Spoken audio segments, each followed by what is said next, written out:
I've been wanting to make this video for a while. There are so many cozy games out there, but I rarely stop and look closely at who's behind them. So today I want to focus on cozy games made by women-led studios and solo female developers. I'll share a bit about the people creating them and then talk about the games themselves. And in advance, I'm sorry if I mispronounce anyone's name. Nom Nom Cozy Forest Café is developed by Anais Sala, a Spanish solo developer who released the game this January. It's a cozy, low-stress mix of cafe management, decoration, and rhythm gameplay. You customize your cafeteria, befriend animal customers, and learn their favorite recipes. Snacks and drinks are prepared to the beat of colorful rhythm sequences, and you can design furniture, dishes, signs, and even shirts. This game is adorable, and seeing it for the first time gave me that kid-like rush of excitement. The wrench of Rivershine comes from Cozy Bee Games, a Canadian studio founded by Eloise Laroche in 2021. What started as a solo project has since grown into a small studio focused on cozy management games. You might know them from Lemon Cake, and their latest title, Plush Paradise, about managing an online plush shop, is set to release sometime this year. In the ranch of Rivershine, you raise and train horses, care for your ranch, and compete in cross-country events.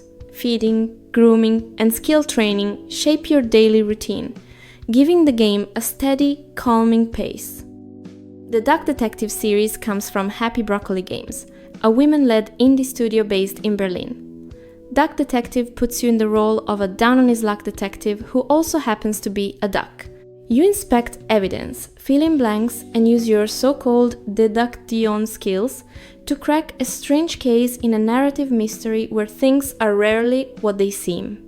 Before that, they made Kraken Academy, a time-loop school adventure where a magical kraken gives you the power to relive the same day. I like how they lean fully into absurd ideas, yet still build tight, story-driven experiences around them. Teacup comes from Smarto Club, an indie studio from Chile. They're best known for Teacup, a short exploration game built around small conversations and a gentle search for tea ingredients. In a few days, they're releasing Bubblegum Galaxy, a cozy narrative building game where you rebuild the galaxy tile by tile. The two games feel radically different, yet both show a strong visual direction. You can tell a lot of care goes into how each scene is framed and presented. I appreciate how distinct their style feels, even when they shift genres. Ova Magica started as a solo project by Claudia, known as Claudia the Dev, a German developer who began working on it in her spare time. After years of working on it in her spare time, she decided to turn it into her own full-scale game. With support from Top Hat Studios, the project expanded into a small international team. Ova Magica blends farming and creature raising. You grow crops, manage your ranch, and train blob-like companions for structured battles. Progress depends on balancing farm work with strengthening your creatures, which gives it a slightly more active edge than a traditional farming sim.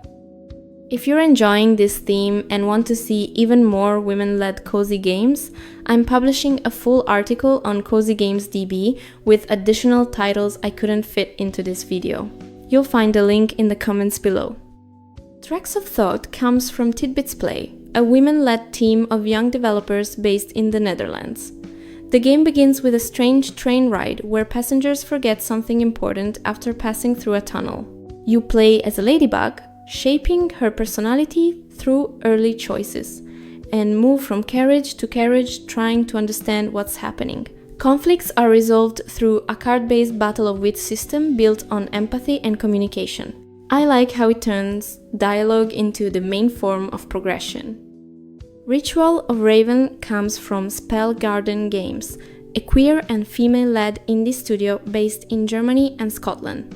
They first gained attention with Sticky Business, and even though their games differ in setting and mechanics, you can spot their visual style instantly. Ritual of Raven is a story-focused farming sim with a twist. You don't farm yourself. Instead, you enchant arcana constructs to grow a magical herb garden, befriend a group of odd villagers, and perform rituals to stabilize dangerous portals. Their next project, Thrifty Business, shifts to running a thrift shop. I can't wait to try it. Botany Manor comes from Balloon Studios, founded by Laura de May and based in the UK. In Botany Manor, you step into a 19th century English estate as Arabella Green, a retired botanist. You explore the house and its gardens, studying notes and clues to determine the right conditions for rare, forgotten plants. Each bloom reveals something new about its properties. It has a great atmosphere, and I can't wait to see what else the studio creates next. Mail Time was created by Dutch indie developer Kella van der Dale, who led the project as main developer and game designer. It's a cottagecore adventure set in the peaceful Grumblewood Grove, where you play as a new male scout, delivering letters and parcels across the forest. You run, jump, and glide between flower fields, treetops, swamps, and small villages, meeting over a dozen distinct characters along the way. There's no combat or time pressure. I love how light it feels, like stepping into a small storybook world. Out and About comes from Yaldi Games, founded by Elena Höge in the UK. It's a cozy foraging adventure set in the town of Portobello after a storm.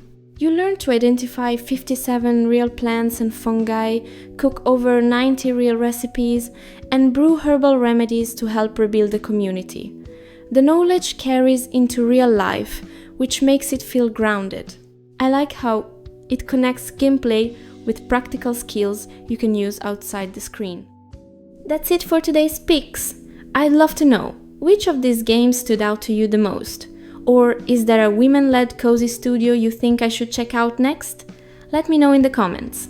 And if you're looking for even more cozy games, I've linked cozygamesdb in the comment below the video, so you can browse through the full database yourself.